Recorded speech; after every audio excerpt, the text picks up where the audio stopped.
Pemirsa, memasuki arus mudik Lebaran, Menteri Perhubungan bersama dengan Kakor Polri meninjau langsung Pelabuhan Merak, Banten untuk memastikan kelancaran dari arus mudik. Tercatat jumlah pemudik dari Pulau Jawa ke Pulau Sumatera meningkat signifikan dibandingkan tahun lalu.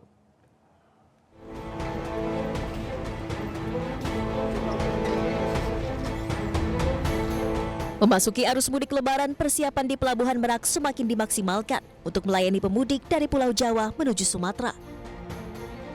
Menteri Perhubungan Dudi Purwagandi bersama Kakor Polri Irjen Pol Agus Suryonugroho dan pihak ASDP Pelabuhan Merak melakukan peninjauan di Pelabuhan Merak, Banten, guna memastikan kenyamanan, keamanan, serta kelancaran arus penyeberangan pemudik. Menhub menyampaikan di awal periode mudik Lebaran, jumlah pemudik sudah terurai karena pemberlakuan kebijakan Work from Anywhere atau WFA yang dimulai pada 24 Maret 2025.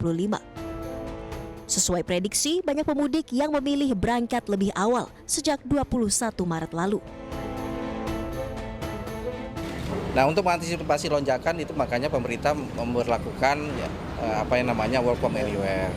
Ini kita berlakukan dari mulai tanggal 24. Nah, tapi sebagaimana yang kita prediksi bahwa dengan adanya pemberlakuan Work from Anywhere tanggal 24, sebenarnya masyarakat sudah bisa mulai bepergian dari tanggal 21. Itu kita sudah bisa lihat dari tren adanya peningkatan.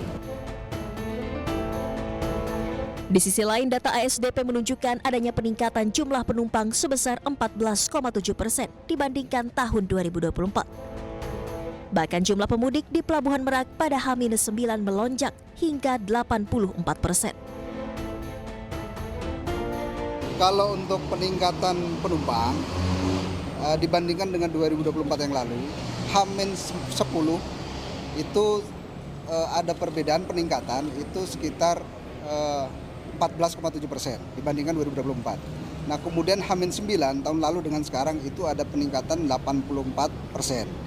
Trafiknya kalau dibandingkan dengan tahun 2024 di H-10 ada kenaikan 37%. Dari 115.000 yang meninggalkan gate tol menuju Transjawa naik menjadi 157.000. Jadi ada kenaikan 37,5%. Untuk hari kedua H-9 itu ada kenaikan 22,5%.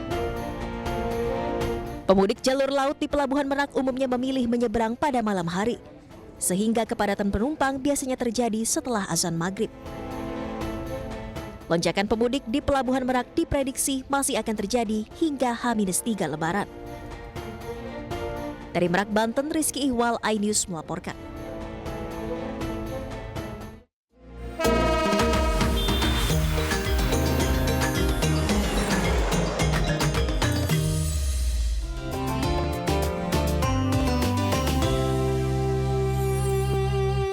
Kita ke informasi lainnya, pemirsa. CEO Danantara Rosan Roslani mengumumkan susunan lengkap daftar pengurus Danantara.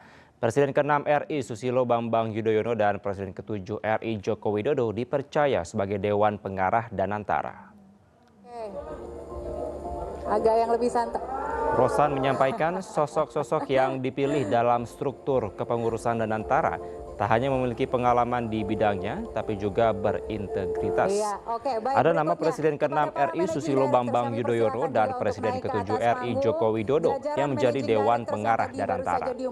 Lalu di jajaran Dewan Penasehat diisi figur-figur internasional, diantaranya miliarder dunia Ray Dalio dan mantan Perdana Menteri Thailand Thaksin Shinawatra. Kemudian ada Ketua PPATK, KPK, BPK, BPKP, Kapolri, dan Jaksa Agung dalam Komite Pengawasan dan Akuntabilitas Danantara. Dan Menteri BUMN Erick Thohir dipercaya menjadi Dewan Pengawas Danantara.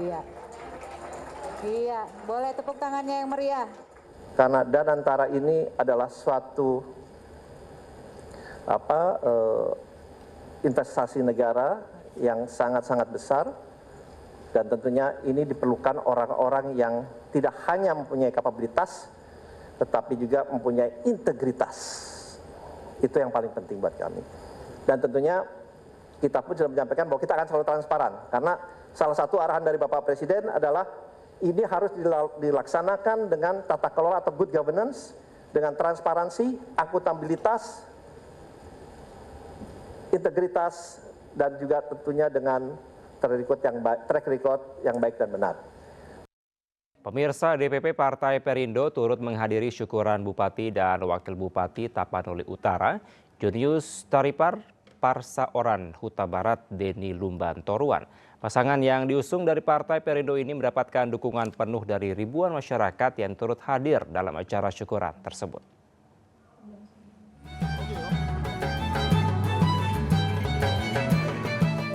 Usai mengikuti retret di Magelang, Jawa Tengah, kedatangan Bupati dan Wakil Bupati Tapanuli Utara, Junius Taripar Parsaoran Huta Barat, dan Deni Lumban Toruan di Bandara Silangit Siborong-Borong disambut meriah oleh tokoh masyarakat Tapanuli Utara. Kedatangannya juga turut disambut oleh Wakil Ketua Umum Partai Perindo Manik Marga Mahendra dan ribuan masyarakat yang siap melangsungkan acara syukuran di rumah dinas Bupati Tapanuli Utara. Terpilihnya pasangan Junius bersama wakilnya Deni Lumban Toruan menjadi momentum bagi masyarakat untuk menuju Kabupaten Tapanuli Utara yang semakin maju dan sejahtera melalui sejumlah program-programnya yang pro rakyat.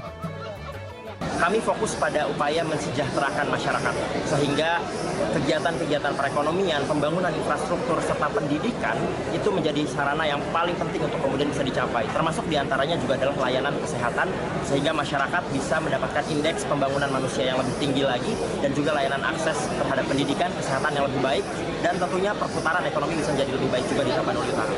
Kami juga berencana ke depan setelah selesai kegiatan ini, berikan kami waktu 1 bulan untuk melihat ke dalam dulu. Jadi izinkan dulu kami melakukan evaluasi ke dalam. Kemudian yang kedua, setelah itu kami akan datang ke masing-masing kecamatan. Ya, kami sudah sepakat untuk menemui Bapak Ibu sekalian. Melalui sejumlah kadernya yang duduk menjadi kepala daerah, Partai Perindo berkomitmen akan mewujudkan visi misi masyarakat Indonesia sejahtera.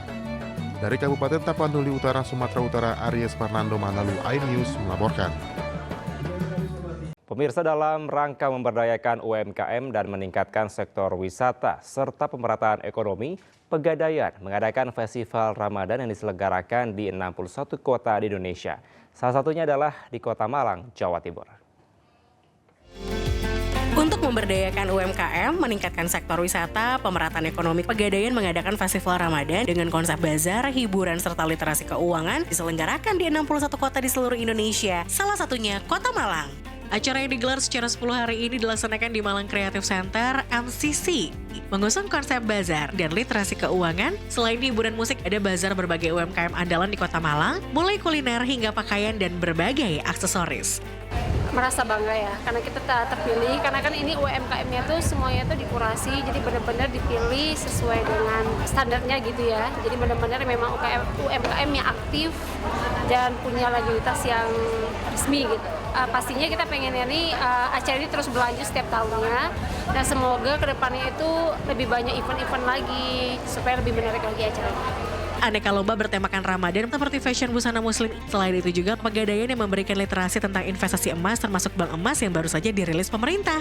Acara hari ini yang berlangsung adalah Festival Ramadan Pegadaian tahun 2025. Jadi di sini kita memberdayakan UMKM, tentunya mendukung program dari pemerintah, kemudian dari sektor pariwisata, serta kita di sini juga mengedukasi masyarakat tentang produk-produk Pegadaian. Kita memperkenalkan tabungan emas, kemudian cicil emas, dan kita ada layanan sekarang bank emas yang baru saja diluncurkan dari Pegadaian. Kita berharap bisa memberikan manfaat kepada seluruh masyarakat, meningkatkan pendapatan dari UMKM, dan kita bisa mengedukasi seluruh masyarakat tentang pentingnya investasi untuk mempersiapkan masa depan yang cerdas bersama Pegadaian. Melalui berbagai kegiatan edukatif yang diselenggarakan dalam Festival Ramadan ini, Pegadaian berkomitmen untuk memberikan pemahaman yang lebih baik kepada masyarakat mengenai manfaat dan keuntungan dalam berinvestasi emas. Dari Malang, Jawa Timur, Denny Irwansyah, iNews melaporkan.